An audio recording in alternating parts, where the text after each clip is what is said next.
Most students who walk into Chigwell School's pavilion walk out in cricket whites carrying a bat, but one Year 8 pupil has chosen to stand behind the stumps, qualifying at 38 years younger than the average age of the country's first-class umpires. I've always wanted to be at Lords and everything, and I felt that as a player I wasn't going to get to Lords, so I thought, well, what's a better option than become an umpire. His qualification means he can now officiate open age games at a weekend, his latest match being the first ever mixed game for his school's first 11 against the MCC ladies. It's over bowl. He definitely knows the rules better than me, but no, it's nice to be prompted by someone to know the laws of cricket and things. I don't know, I suppose it's going to be difficult to take, getting a decision from somebody younger than you. For a young boy, he's got a lot of presence. He carries himself very well. He's got the respect from other people as well.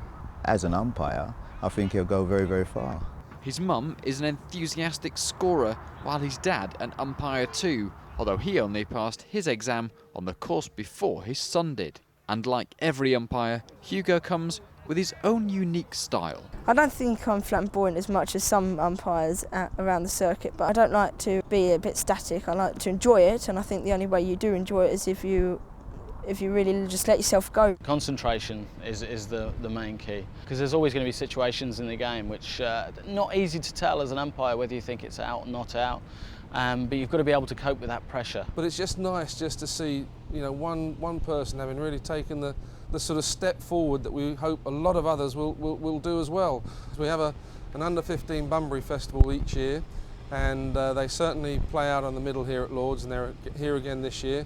So if they're here again next year, who knows? He might well have got enough good reports to say, hey, you go and do the under-15s out there. So watch out, as you may see more of this action in the future. Ian Ramsdale, BBC London News.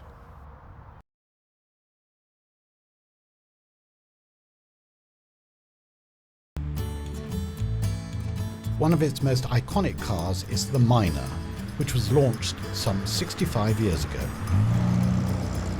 There was no chassis, but an all-in-one body shell with independent front suspension and rack and pin steering, which made it light and easy to drive. The jelly mould shape was like nothing else around at the time.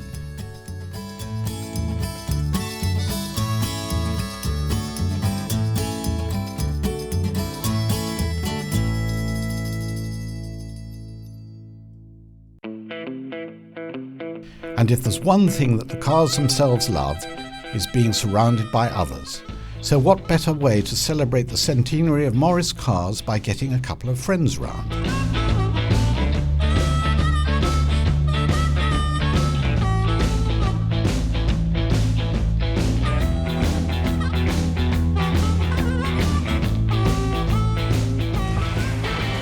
If you think Morris Miners are about vicars, ladies in Miss Marple hats and cream teas, think again.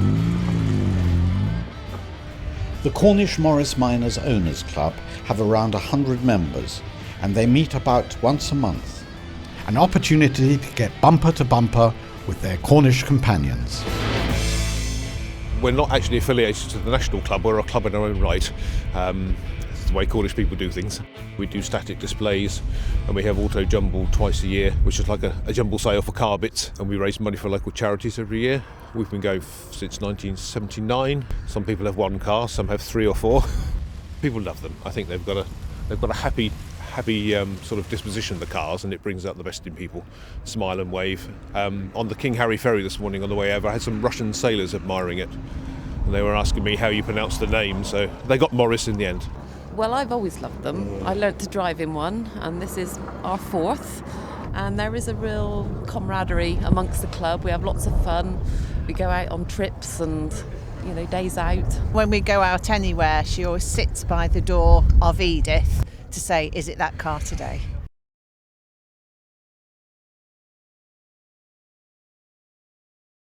I said it's time for action. Boom, boom, boom, selection. I'm what some might call a rapper, but I like to see myself as an MC. I had a track in 2001 with a collective called the Genius Crew, which charted at number 12.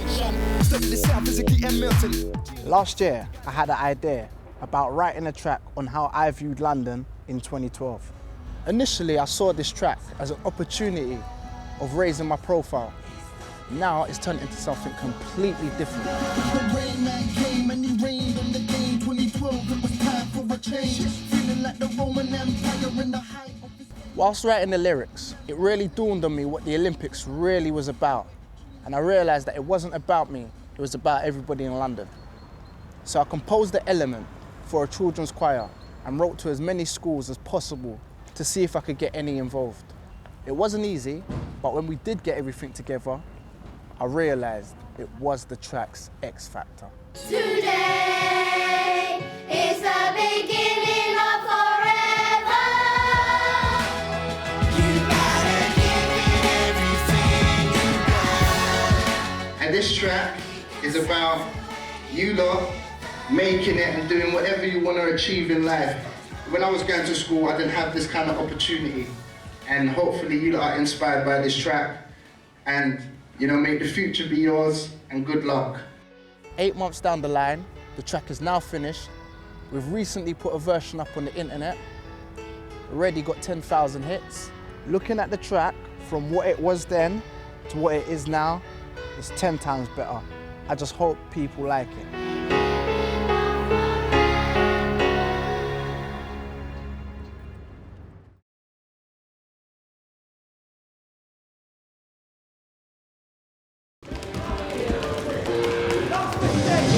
We've been in this building since 1980, but Woking Boxing Club can be traced back to 1937. All right, let's get the show on the road. Everyone jogging on the spot. Here we go. Most real boxing gyms are what Woking Boxing Club is, an old church hall, an old school building, and that's what it is. You walk in, you can smell the place, the dampness, the paint peeling off the wall, the echo, the hollowing of the building. There's nothing, you can't bring that to the new building. We're leaving not only just history behind, we're leaving a great community place that's been standing here for such a long time. I mean, it's quite weird of how we're gonna lift and move that history across, but I know we will do it. Going around, seeing all the pictures of people on the wall and that, it shows how long this club's been going. 3 times a week for 12 years, a bit sad to see the back of it, but it'd be nice in a new gym. We'll make the new building our home for many years to come.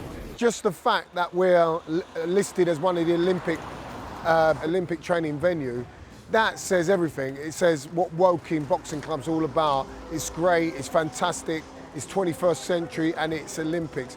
And I feel like we're already on part of the winning team, looking forward to the 2012. This really, really is the last time we're ever going to hear the acoustics of the old gym. We hear that hollowness of us walking across the floor. There's no one in there and it's just a shell. So devastatingly emotional.